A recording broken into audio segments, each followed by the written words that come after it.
Vous savez, c'est drôle comme parfois les gros titres et les sources les plus officielles se font oublier dans un cycle d'actualité Marvel qui évolue chaque jour et semble toujours avoir de nouvelles offres. Par exemple, il y a plus d'un an, le 13 décembre 2024, pas 2025, Justin Kroll de Deadline a été le premier à révéler, comme il le fait souvent, que Avengers Doomsday mettrait en vedette Hayley Atwell reprenant son rôle d'Agent Carter dans le film de Marvel Studios. Et bien sûr, même si elle n'était pas exactement présente dans la bande-annonce la plus récente de Steve Rogers, cela confirme vraisemblablement son existence parce que, eh bien, avec qui d'autre aurait-il eu cette enfance? Cependant, cette dernière mise à jour provenant de l'initié de l'industrie Daniel RPK ne confirme pas que Hayley Atwell joue Agent Carter, mais confirme qu'elle joue bien plus que ça. Cette dernière mise à jour change en fait tout ce que nous savons sur Avengers Doomsday. Parce que jusqu'à présent, chaque fuite d'intrigue, chaque rumeur a tenu pour acquis ce petit fait. Nous analysons la dernière mise à jour d'un initié de l'industrie sur les détails du rôle d'Hayley Atwell dans le prochain Avengers Doomsday et ce que cela signifie pour toutes les fuites d'intrigue que nous avons eues et celles à venir. Mais d'abord, si vous pouviez cliquer sur le bouton s'abonner, nous faisons du contenu Marvel quotidien sur la chaîne. Maintenant, passons à la vidéo.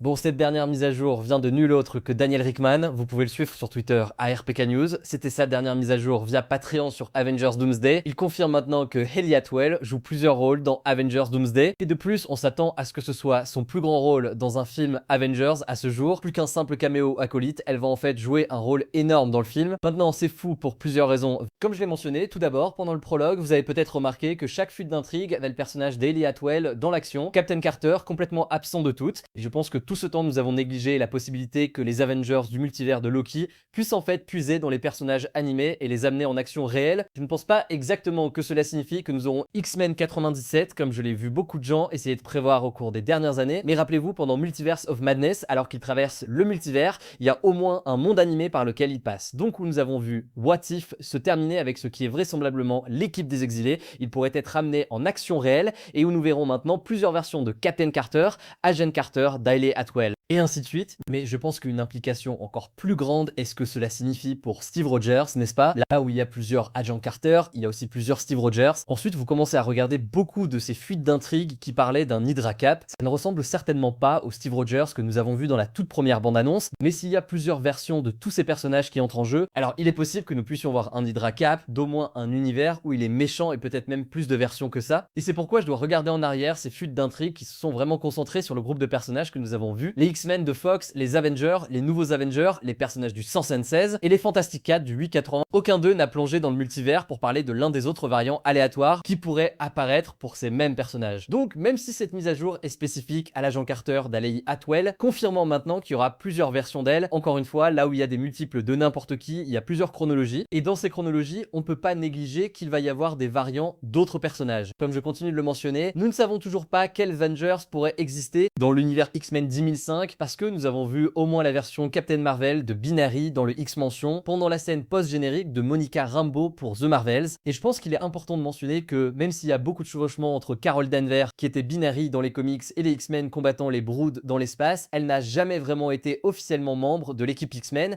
Elle pourrait l'être dans cet univers, mais le point que je fais, la déduction ici, est très évidemment qu'il pourrait y avoir des variants de tous ces personnages que nous n'avons jamais pensé voir. Et donc ce à quoi ça me fait penser, c'est ce que nous pensions que Doctor Strange and the Multiverse of Madness serait ou ce qu'il a tenté d'être. Et vous pouvez pointer beaucoup de choses comme 21 réécritures ou les protocoles Covid. Tout ce qui est entré dans la réalisation de ce film l'a peut-être fait tomber un peu en deçà du genre de crossover multivers fou que nous voulions. C'est ce que cette Avengers Doomsday pourrait finir par être. Et parce que beaucoup de chronologies vont mourir, les enjeux des chronologies, la responsabilité de rendre justice à ces mondes, eh bien ça n'a pas vraiment d'importance quand Doctor Doom a oblitéré toute leur chronologie. Dans ce cas, vous pouvez avoir beaucoup de variants fous, encore une fois, que peut-être les fans ont demandé via l'art conceptuel en ligne, que nous savons que Marvel Studios a regardé et les Russo ont décidé, et jouant avec cette idée de pouvoir amener tous ces variants. Certains d'entre eux ne survivront pas à tout le film de toute façon, et peut-être dans Secret Wars comme suite, nous nous concentrons vraiment sur les personnages principaux. Je vous rappelle les gars, alors que nous entrons dans cette conversation et que notre imagination commence à jouer avec, vous savez le variant de Tony Stark Superior Iron Man, qui a toujours été joué par Tom Cruise pendant les 4 dernières années dans notre imagination. L'idée qu'ils ont la place dans un film pour couvrir tous ces variants et aussi aborder les personnages qui comptent pour couvrir les vrais arcs. Vous regardez quelque chose comme Rick et Morty qui pouvaient jouer avec toutes ces idées parce qu'ils avaient plusieurs saisons et puis plusieurs épisodes par saison, que s'ils voulaient prendre un mulligan et s'amuser avec des variants, ils pouvaient le faire. Avec Marvel Studios, nous avons un Doom devenant vraisemblablement God Emperor Doom joué par Robert Downey Jr. et maintenant des rumeurs d'un conseil de Dooms, probablement un Doom féminin, ce qui est très bizarre pour moi, mais je pense qu'ils vont tous être des clones et des Doombots. Bref, mon point est que les Russo doivent vraiment se concentrer sur les personnages principaux. Il n'y a qu'un nombre limité de dialogues, il n'y a qu'un nombre limité de scènes, et les personnages qui nous intéressent viennent du 828, du 616 et du 10005. Donc oui, notre imagination peut jouer ici avec ces rapports de variants multiples, de personnages multiples, bien sûr, et j'espère vraiment que les Russo décident de plonger dans une partie de ça. Mais je ne vous laisserai pas vous emporter dans vos attentes, parce qu'à un certain niveau, nous savons qui sont les vrais joueurs. Ils ont été annoncés lors de ce premier tour d'annonce de casting. Ce sont eux qui ont été brodés sur le sac cadeau de merchandising pour Avengers Doomsday. Ce sont les personnages qui vont compter. Faites-moi savoir cependant, ci-dessous, si c'est à vous de décider et vous pouvez amener des variants de n'importe où, de n'importe quel type. Qui voulez-vous le plus voir dans Avengers Doomsday? C'est peut-être le moment pour ça. Je suis tout oui.